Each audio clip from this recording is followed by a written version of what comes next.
Hey guys, welcome back. Bomb here, bringing you another one of our live deck profiles and kind of a meta discussion about red today.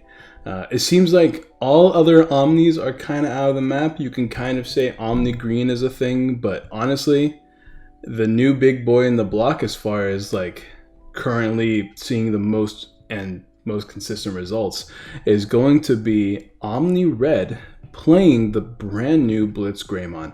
I have my list here, and we're going to talk about my list in a second. But I kind of just want to show you guys what I mean by being like a really strong deck in the format right now. So we're going to hop on DTCG Review. They have their spreadsheet that they make every week that showcases all the decks that are doing really well in Japan. This is like prior to like starter deck cards. I know a lot of people are testing starter deck cards because I know green and black have some pretty decent cards that have been revealed so far, but you know they're not released in Japan yet, so we're not adding those to the equation. Those might make those decks better, but I don't think they're going to change how good red is going to be, because red is kind of absurd.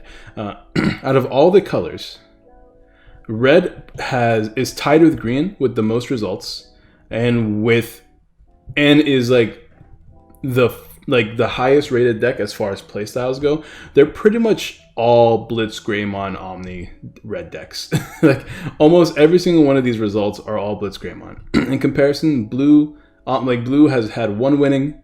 Green has also had 12. Yellow has had 2.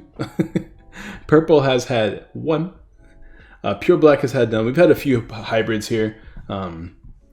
Black and red, blue and red, yellow, red, black, you know, some hybrid decks, just standard stuff, but like Ragnalordmons and what's it, Imperial Dramon, blue and greens in one decks and stuff like that. So, you know, what I'm trying to say is red has been very dominant in this first week of set 3 being released, Unit Impact. So we're going to go ahead and look at most of these deck lists because they're all relatively the same here. We have this version, like they're all Omni Red with Blitzgreymon. There may be 1 or 2 differences, but that's about it. This one is playing this Digimon. Oh, he's playing a 1 of this and some Koromons. As far as anything unique about this list, not really. I mean, we can just keep going through all the lists here. There's not much to talk about. Blitzgreymon is good. This one's playing Crestgreymon, so it's the only like outlier, but the Crestgreymon is still playing Blitzgreymon. I don't actually like this list because I don't think Crestgreymon is super good, but that aside. Yeah, standard stuff here. As you can see, they're all lists that are all doing well. They all play some line of like 2 to 3 Omnimons of each Omnimon. They're all playing 3 to 4 Blitz and 3 to 4 Phoenixmon. They're all playing the Dark Tyrannopon, the blockers, a lot of 2 plays. Most of them are playing a 4/4 line of both of the two Evo cost level 5s. The big lava dude that I don't know how to pronounce, and Groundramon. This one's playing a lot of Agumons. I guess that's cool. There's your little spice. It's also playing this card. Thanks to Omnimon Ultra S, I feel like Skullgreymon is not nearly as good as it used to be, but still handy. This one's actually not playing. This one's actually playing Wargreymons as well. It's fine, I guess. I don't really like Wargreymon.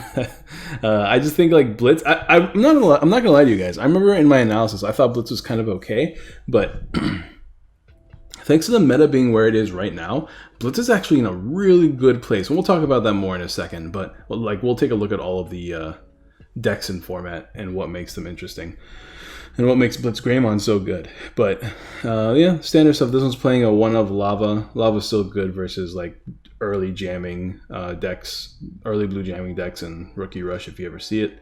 So Lava's still a decent tech that has security attack +1. Super duper standard. This one's playing a 3/3 line of both Omnimons, so it's heavy on the Omnimon count. 4/4 line of the Ho-Ohs, 3/1 Ultra S, and then everything else is pretty standard with like a 1 of Skullgreymon. Like as you can see, they're all the same. Some of them are playing Wargreymon. It was fine, I suppose, if you want to play Wargreymon. I just feel like Ho-Oh and Blitz are enough in this format. And I know I know Blitz has the downside of being at 4 evolution cost. Excuse me. But it makes up to it thanks to piercing, which means that it can't really be blocked. and the D-Digivolve ability as well, which is why I think the Blitzgreymon destroying blockers is almost meaningless now, because you have both a Piercer and a dude that can D-Digivolve, so, and cannot be blocked as well. More of the same here, and the last deck, is it going to be any different? No. Although one thing that's pretty different is like the sheer amount of Terraforce people are playing. That's really preferential. Do you want removal, or do you not think you need removal as much? That's really like, not even I have the answer to that right now. I have played a bunch of games with this deck, but it just feels like there are some games where the removal is great, and then other games where you just don't need the removal at all. But that is all the deck list.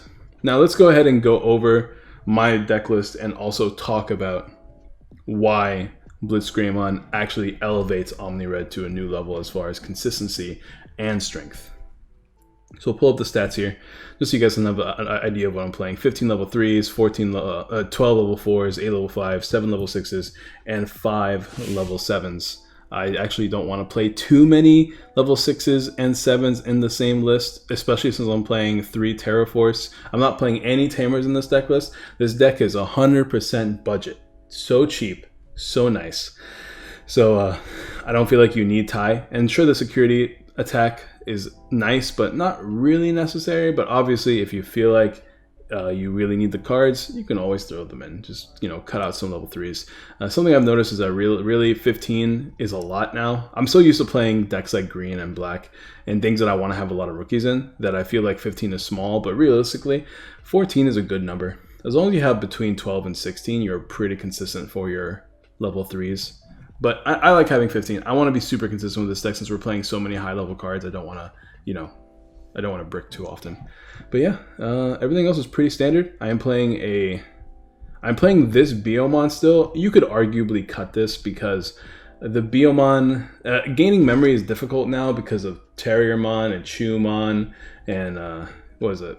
Gazimon? The ones that the memory, the Digimon that prevent you from gaining memory outside of Tamers. But I like being able to get early attacks in with this deck. Sometimes when you're playing against things like black, like blocker black, or just generally you need to get a little bit of extra memory. Being able to destroy yourself with Biomon, take a security, and also get that extra memory you need to evolve into other dudes is pretty nice. Gilmon is just strong.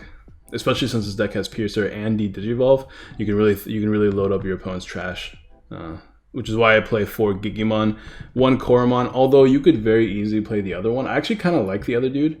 Let me show you guys. The Drago one that I can't remember the name of. Here it is. Baby Demon. Baby Demon? I don't know. Baby Daimon? I don't know how to say this. Baby Demon. That's what it is. If this Digimon has piercing, it gets 2000 DP, because obviously your Blitzgreymon has piercing. So it's pretty nice. But, I mean, it really depends on how much black you think you're going to see, because the power boost is nice. You also get the power boost from Gigimon and Koromon, but sometimes you need a little bit more power. But we have Agumon for the power boost here. As far as level 3s go, we have quite a few options, but none of them feel super exciting. There's a bunch of different Agumons you could play. I've seen a bunch of lists play heavy Agumons. I'm still afraid of things like Omnimon that could really annoy you. I mean, you don't want to play that one, obviously, because you don't play Tamers. But as far as the other options go, there's nothing super exciting. The promo Biomon is kind of cool. When this Digimon destroys your opponent's Digimon with a battle, draw 1 card. It's actually kind of nice. If you want to replace this Biomon with this one, I wouldn't even blame you. It's a really good card because being able to draw extra since you do have piercing is pretty good, but you're not always going to be able to destroy Digimon, which is why I don't play it. I like the memory gain a little bit more, but this is really meta dependent depending on how much you're going to see things like Chewmon and stuff like that. So, you know, in and out, play it or don't, one of those things. Other than that, there's no other good inheritable skills that are super relevant.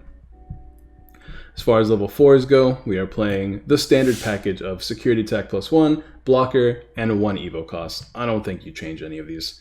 I know there's other options, but honestly, these are the best ones. As far as level 5s go, evo cheap all the way, because once again, we are very much we're very much a consistent deck, and we want to take advantage of our consistencies. These are both 2 costs to evolve, super cheap. One of them is a 5 cost to play, which is actually kind of relevant. Other one is 7 play, but 8,000 power, which is kind of good. All right, but they're all a means to the end. Ho-Omon is cheap to get you into your Phoenixmon, I should say, is cheap to get you into your Omnimons faster. Blitzgreymon is ridiculous. D-Digivolving is really strong in this format because everybody's kind of turboing into their level 6s that have ridiculous effects. Think about things like Craniumon. Craniumon is actually extremely relevant because not only is it really strong, it can get very easily into high levels of DP during your turn thanks to things like Tamers and was it Caramon? There's also the sheer amount of green. Sarismon is kind of annoying. Purple, most of the time purple is not that much of a threat. But the big ones to me are going to be black and they're going to be green. Being able to D-Digivolve their problem cards is going to be really strong for you. Being able to D-Digivolve blockers so you don't have to worry about being blocked. Which I guess this one doesn't care about being blocked, but it's more along the lines of you have a big board. You want to make sure that you don't have to worry about being blocked by anything else. And once again, piercing is just good. Your opponent can't block you. You can get security attack +1 thanks to Greymon. It's just good. It's just a really, really good card. And it's really only good because with the D-Digivolving, your biggest threat to you being in blocker decks are no longer a problem. Not only do you have piercing so they can't block this one, but you can D-Digivolve the blockers that are problematic. Now, obviously, there's going to be issues where your opponent hard plays Digimon, hard plays the blockers, but in most cases, you're going to be strong enough to beat them unless they have like 2 or 3 ties down, which is very rarely going to be the case. And even if they do, you can just crash. So crashing is always good. Or you could just go into Omnimon here and destroy them. The problem is Craniumon. If Craniumon gets on the board, you're going to want to delete that before it becomes too much of an issue. So ideally, you can de-digivolve it. But hard playing is obviously never a good idea versus red because red has an incredibly efficient deck. Red is just an incredibly efficient deck. Being able to evolve for cheap, draw a bunch of cards, and not even worry about playing anything too expensive except for the Blitz and then the Omnimons whenever it's your turn to go into Omnimons, you're good to go. Yeah, this deck is kind of ridiculous. Obviously, we mentioned earlier, in case your opponent's playing things like Rookie Rush or anything super crazy like that, you can play Ultra S. So there's the argument if you want to take out the Volcanic Dramon and put in more of these. I like Volcanic Dramon because it has security attack +1 and can also clear board, so I still play a 1-of, but I can honestly see you cutting out the Volcanic Dramon, putting in a 4th Phoenix or Blitz, and then just using Ultra S as your like tech versus the Rookie Rush jamming style decks. I still play 3 of this Omnimon because its ability to attack twice combined with security attack +1 will win you the game. So that's pretty nice. And at any point you can actually put these big boys back into your hand to evolve into a different one using Ultra S to stop yourself from being blocked, which you don't have to have a blocker on board in order for you to use that effect. Your opponent doesn't have to have a blocker on board, I should say. All you need to do is you can do it at any time is what I'm trying to say. You don't need to worry about your opponent having a blocker, but it does prevent you that one turn from being blocked, which is nice. And once again, destroying all of your opponent's Digimon with 5,000 DP or less is kind of amazing. It's kind of ridiculous. 3 Terraforces here. I still think Terraforce is good because it's really instant removal without having to evolve. I would like to play 4. But 3 has been good for me so far. It's a really good option card for your opponent to flip over, which is great as well. Red is kind of ridiculous. It's kind of super strong right now. We'll see if it continues to stay super strong, but it does have all the tools that it needs to work around its issues. It's just a matter of will it find it before you can set up your board really, really well. And we can go ahead and just take a general look at decks. And when you just take a look at just decks that exist in the current meta, like these are all the decks that kind of exist, like whether they're amazing or not. These are all definitely decks that exist in the meta. And because you're faster than most decks except maybe green, and even green isn't that big of a deal if you can, get those security attack boosts before they can actually start blowing up your board with like wide boards. And if they get wide, you just have to evolve into Omnimon Ultra S anyways. Yeah, it's good. My main concern is probably going to be yellow, but yellow needs to pop off in order to win all the time. Shine yellow feels like it could be really good versus you, but at the same time, I'm not super sure if that's going to be the case. I have to play more games against yellow But yeah, red doesn't have any inherent weaknesses, which is very rare in this format because almost every deck does have an inherent weakness. And outside of maybe purple destroying them all the time, with Chimeramon and Trump Swords, I don't really see any super big weakness that red has versus any other color. But I guess you could say that purple kind of can control red a bit because they have a lot more control options. So if you ever play like a deck that can really control your opponent's board, then I could see red doing well. So I could see red losing to that. Green can do that, but green needs a little bit of time to set up to get the bunch of Sterismons on the board, and also needs to become strong enough to knock out your dudes. And you also need to avoid they need to avoid the Omnimon Ultra S. While purple, on the other hand, has a lot of Digimon that actually enjoy being destroyed for, you know, their effects to proc.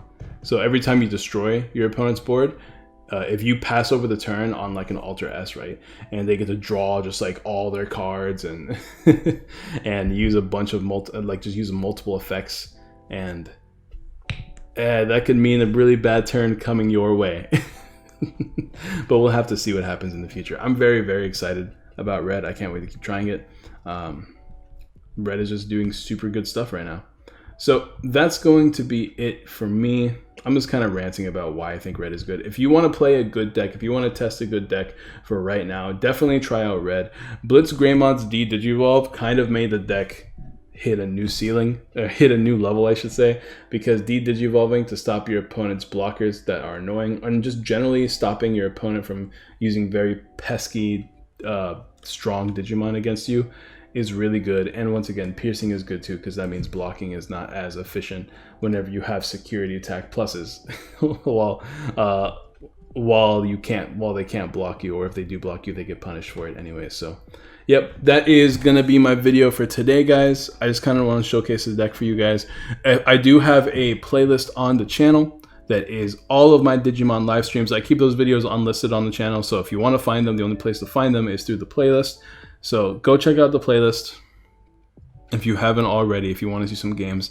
The playlist on the 3rd, November 3rd, at the end of the stream, we played a few games with red, and red was just like so good. Like I'm saying, I feel like every opening hand is like the entire evolution line of Blitzgreymon, and I just proceed to evolve into it and then win in like 3 turns because it's kind of ridiculous.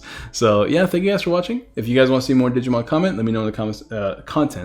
Let me know in the comments down below. Let me know what deck profiles you want to see, what games you want to see, what decks you want to see me test. I have 18 decks right now. This is obviously more than 18, but I have 18 decks currently loaded up in my tabletop simulator. All of them I feel are meta relevant. We've been testing like crazy. I wanted to test tonight, but nobody wanted to play with me. So sad face. So yeah, if you guys ever want to, you know, hop on Tabletop Simulator with me, you can join the Discord down below. Once again, let me know what decks you guys want to see me play or profile in the future, and I will see you guys next time. Peace.